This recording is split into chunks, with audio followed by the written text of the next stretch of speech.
Pangrasamu piye Di yen manut rasaku hayo. Kalah cacak menang cacak sowan ana ngersane Depol Semar.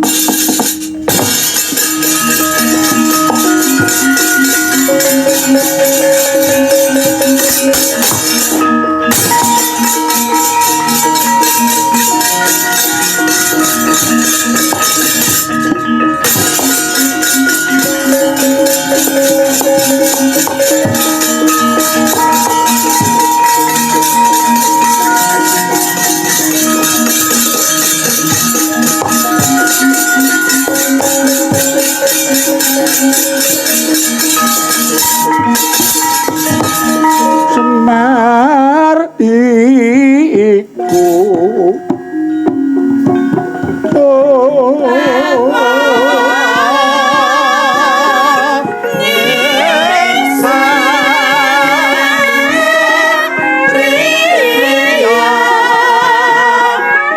Pamonging Sati Agung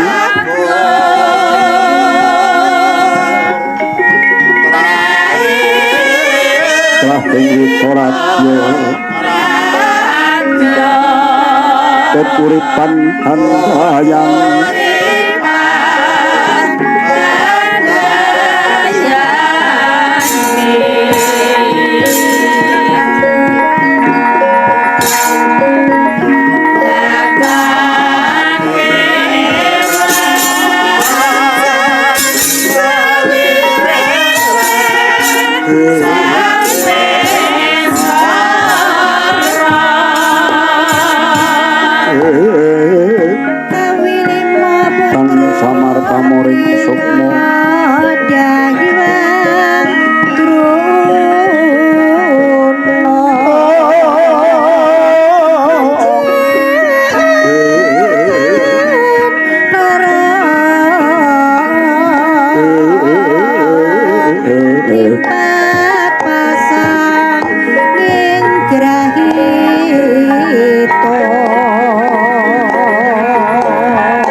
ati kula lega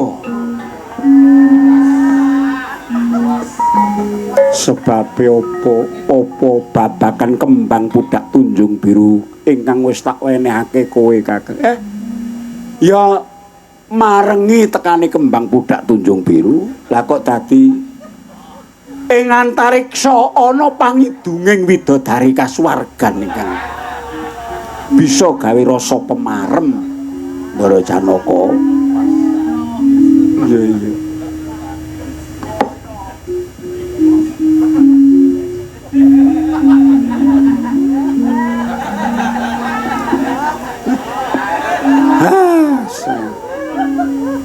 Ayo ngopo-opo ki kaya dene ketujuhe ngelu ngono kae. Dadi ki nek tembunge liya apa, Gong? Pas. Pas apa ngepasi? Anu, ngepasi disengaja. Ngepasi kok disengaja iki. Mripate lah. Aja mripate ngono to, matane. Sinuwun Puntadewa, apa Kakang Semar? Sinuwun Ndarawati, apa Kakang Semar? Ndara Werkudara, apa Semar? Nah, ngono. Iki lho. Kembang pudak tunjung biru. Saiki wis ana ngarepe Semar merga iki dibudidaya dening dulurmu dhewe ya kuwi Ndara Janaka. Gak le golek nang ndi iki mau? Le golek nang ndi, Truk? Ampuh. Wong aku mau yo ngetutke ning ditinggal kok. Nanti kula niku yo bingung lek ku goleki kok. Moro-moro kok maklap ora enek ngono ku. Lah nek maklap ora enek iki gek nek wong papat ngono genane liwan dhuwur. Kowe menengo dhisik Petruk. Ndara Janaka. Kakang, aku sawana ning awang-awang kumitir ngersaning pukulun Sang Hyang Padawenang. Oh, dadi nek ngono tegese wis jumbuh karo krenteking atiku merga pancen titi wanci mudune kembang iki. Merga nek nganti wektu iki kembange ora mudhun ki arep tak unggahi, arep tak tagih. Ya kaya jaman Wahyu Toh Jali biyen. Wahyu Toh Jali abadi wis jam 3 esuk kok wahyune ora mudhun-mudhun ki apa arep didol? Oh, ngomong biyen ngendika ngono ki ya penek wae nek wong biyen iki. Wah. Rening mestine sing ngerti werdine ya mung Janaka merga sing golek iki mau jlamprok.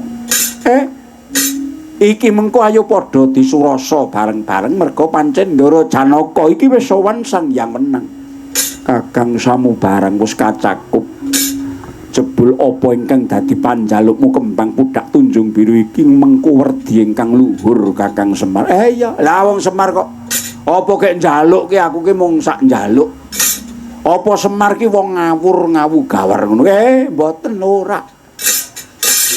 Ya iki sing werdine perlambang uga tumraping jiwa satriya sejati sing kudu kaya ngene.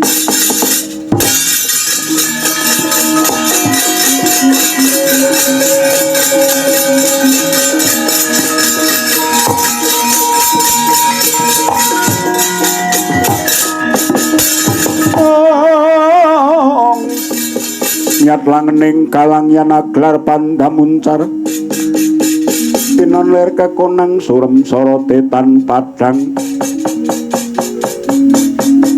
Sik, iki Prabu Rama Wijaya jaman semono kae. Kowe isih sugeng Prabu Rama? Iya, Kakang Semar. Wah, Prabu Rama kuwi jaman Ramayana kok isih urip. Iki sing bingungke nggon kene iki. Kowe bingung ora, Gong? Ora. Aku ki jaman apa-apa dadekke siji mung tinggalane wong biyen. Awake dhewe kok kare nemu. Oh, dadi Ramayana kawin karo Mahabharata ki ya kenek wae. Wong tuwekane kawin karo enom ya kenek kok.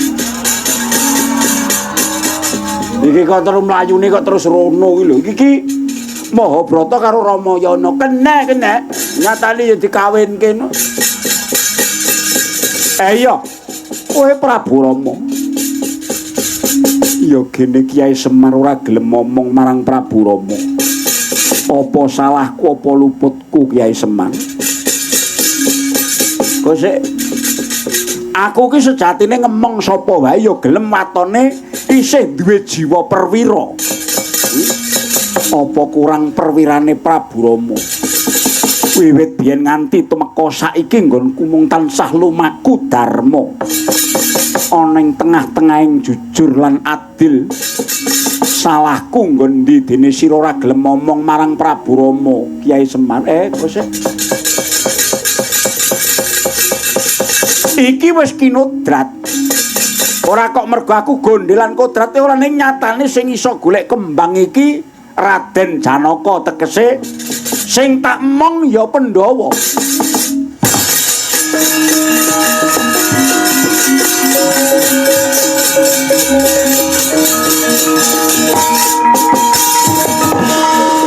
Raden Janaka sing endi? Iki piyayine iki lho, bagus. Raden kowe maju, aku ana kene wae. Kondang temen jenenge Raden Janaka sira wis bisa nggawa kembang pudak tunjung biru. Iya pancen aku ingkang golek. Kowe bisa ngalahake adhiku Lesmana Murdaka. Sejatine aku ora arep memungsuhan karo sapa wae klebu adimu Raden Lesmana. Nanging gandeng Lesmana meksa marang rasaku mula banjur tak ladeni. Reh ning Raden Lesmana Murdaka kalah mula kodrate kembang pudak Tunjung Biru kudu dadi darbekku tegese sing menang boyong Kakang Semar Badranaya aku sak sedulur.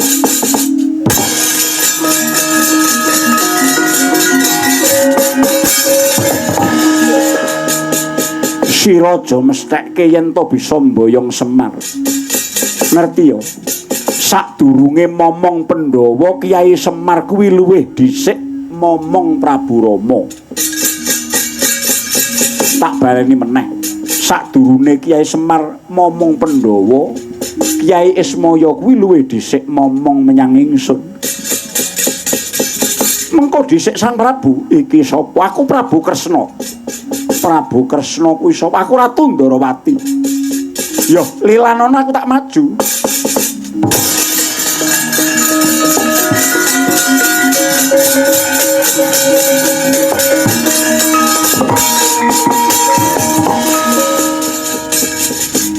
Kena ngopo kok sak mengko Kyai Badranaya wis ora gelem ngemong Prabu Rama Wijaya.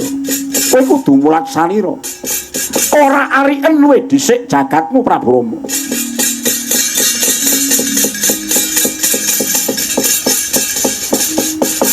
Kowe kondang Prabu Kresna apa aku tau krungu kae jarene kowe ketitisan Bathara Wisnu padha karo aku. Wisnune wis mapan ana Ratu Ndarawati. Prabu Rama saiki ngibarate mung kaya bumbung wong wang tanpa isi apa-apa.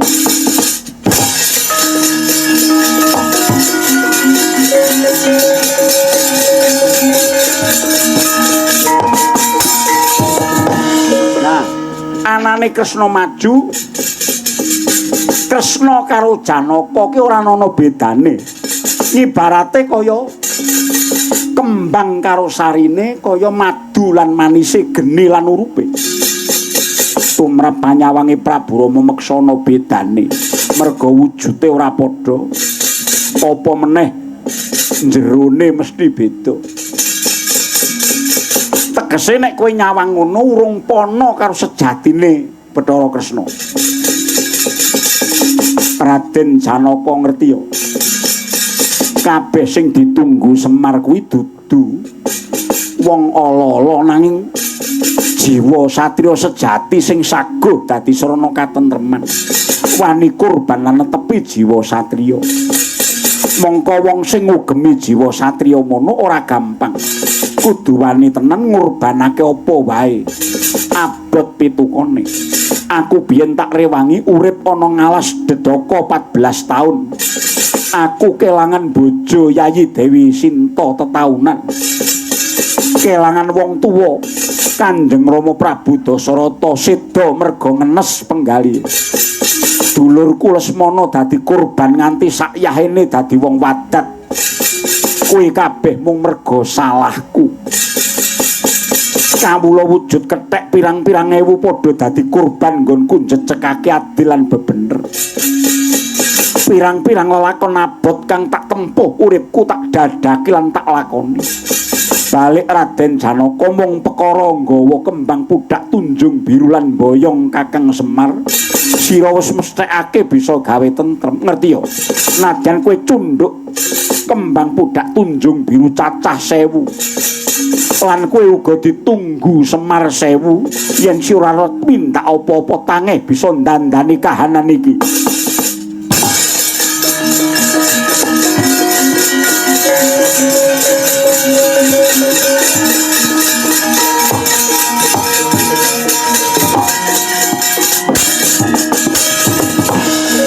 Prabu Rama kabeh menungsa kuwi didadar lakon dhewe-dhewe. Pacoban tumrap Prabu Rama urung mesti padha karo Janaka. Yen ora ngandel karo aku, gegaranku tekad, gegaranku tumindak, gegaranku temen, gegaranku tanpa pamrih, gegaranku teliti tatak lan tutuk. Kabeh bakal tak tindakake. Yen kowe ora percaya karo Janaka, tegese padha wae ora percaya karo Prabu Kresna.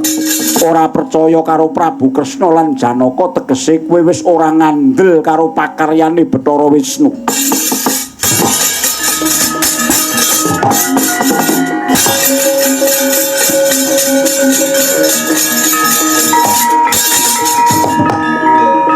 Pinter tenan adikku. Mak klepat kae lunga. Muridku.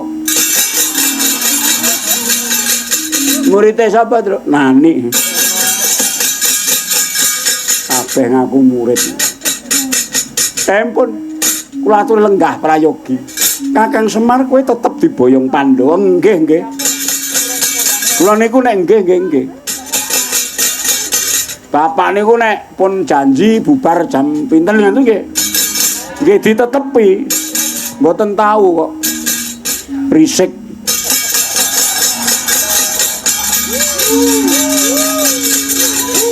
Wong dielekke njaba padhange jare neon kok.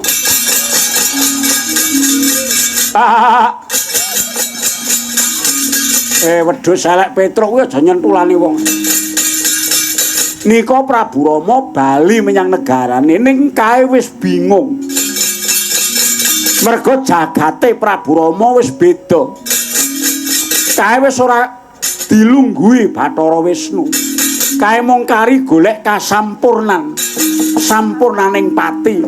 Mbok menawa sak bubare lelakon iki, sak bubare Prabu Rama nitik lelakon iki, muga-muga Prabu Rama banjur manitis. Nitise nyang sapa? Ya tak kira ya menyang piyayi sing kanggonan Bathara Wisnu.